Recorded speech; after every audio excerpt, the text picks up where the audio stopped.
34 residents of Ashaiman who are in the custody of the military have been handed over to the Tema Police Command for further investigations and further prosecution.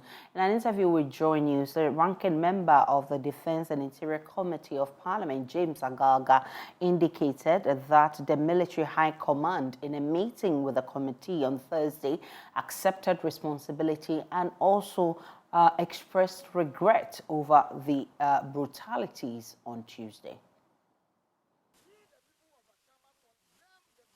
Acts of the Ghana Armed Forces. Scores of residents are gathered here on the streets of Ashaiman Taifa discussing the assaults by the soldiers. Here, I've met 31-year-old unemployed woman, Beatrice Bochu.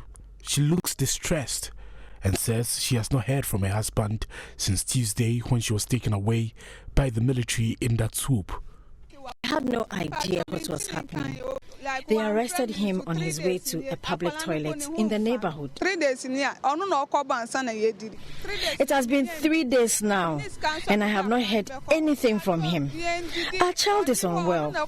He's the breadwinner of the family. He takes care of us financially. It has been difficult getting food to eat.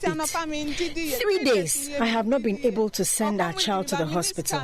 I am begging government to intervene for him to be released. My husband knows nothing about what happened.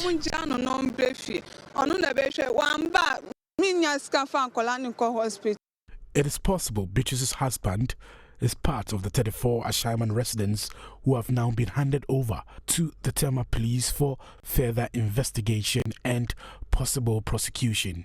Ashaiman MP Ernest Nogbe says the residents were picked on Tuesday and have now been handed over to the police.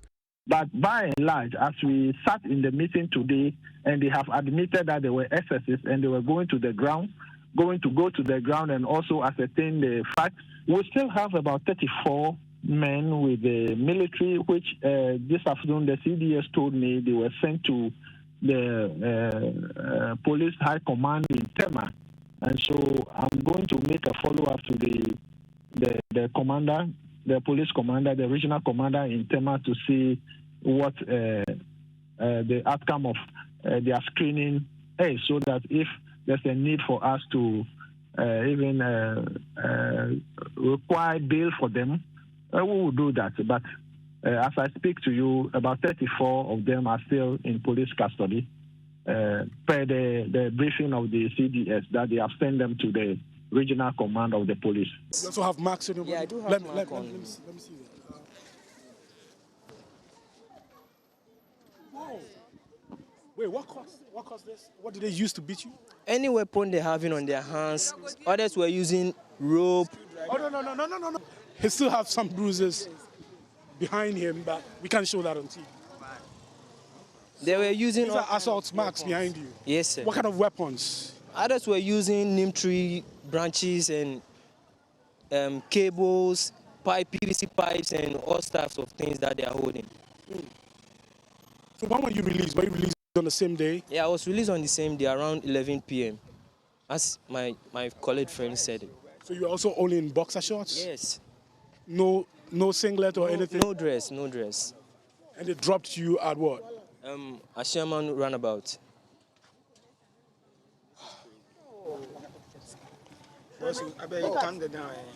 This is the exact spot where the 21-year-old Sheriff Imoru fell.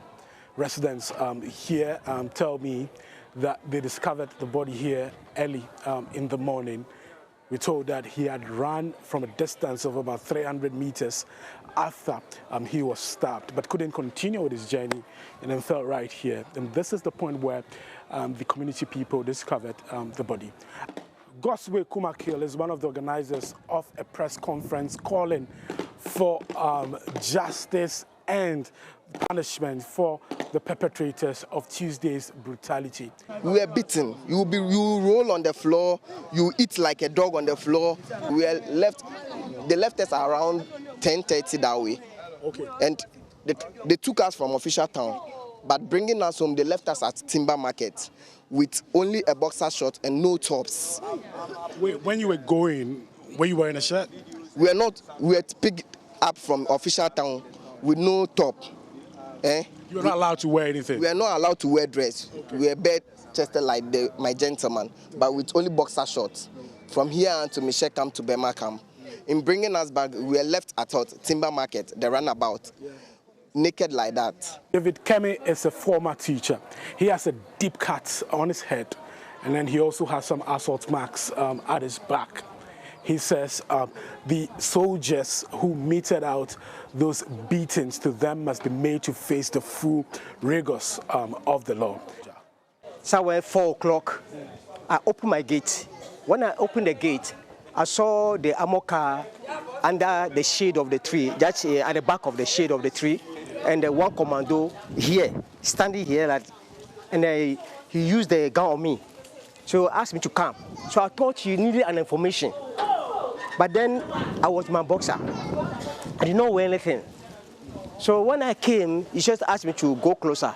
But then the water was on the ground. So when I was there, before I could realize, about 3 of his team came around.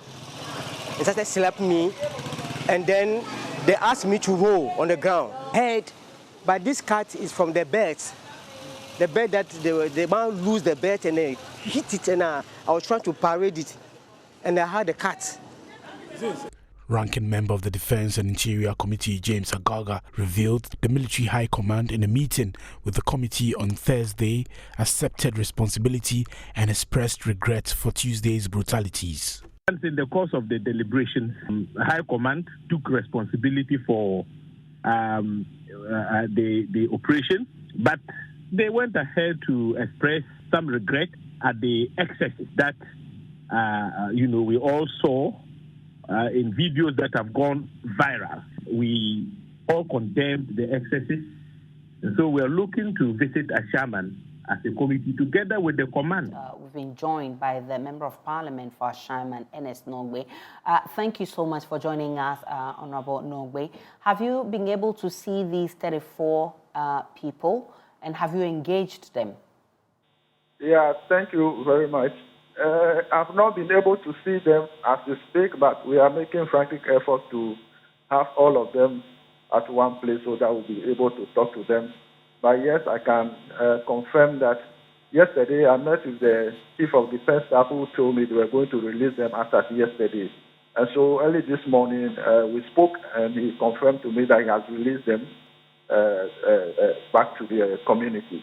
They were not released to the police command, they were just released back into the community. So I'm making frantic efforts to put all of them together so that we can speak to them.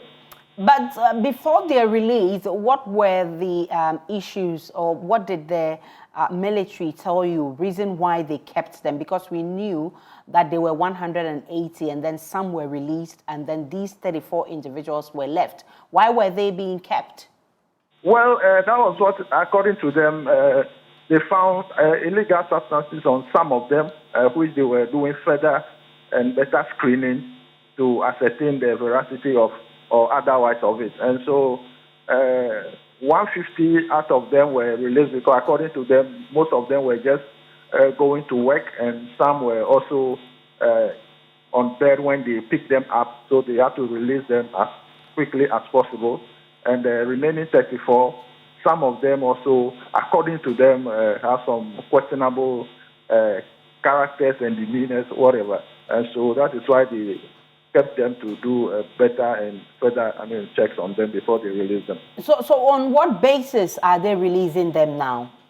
Well, which means that what they were looking for, they couldn't find anything, because if that is the case, what they told me earlier was the reason for which they were keeping them, and now they released all of them. It means it was just baseless for keeping them there. And that is why we're saying that their right to freedom is being infringed. What has become of your decision to go to court to get justice for these young people? It's still pending. It's still on the table. We are working. We are putting all the documents together, and we'll soon be heading to court. Either we'll go to court or we'll petition charge. I'm grateful for your time, but do you know when that will happen? Oh, very soon. The lawyers are putting things together, and so I'm sure latest by next week you should be hearing from us. Today is Friday. All right. Ernest Nogbe is the MP for Ashaiman, and he says that they are getting ready to go to court over what they describe as injustice or brutality meted out to some 180 gentlemen in Ashaiman, and 34 of them, we are told, have just been released. And as you may have followed the news, some were released earlier, and then the last batch of 34 have also been released. Let's get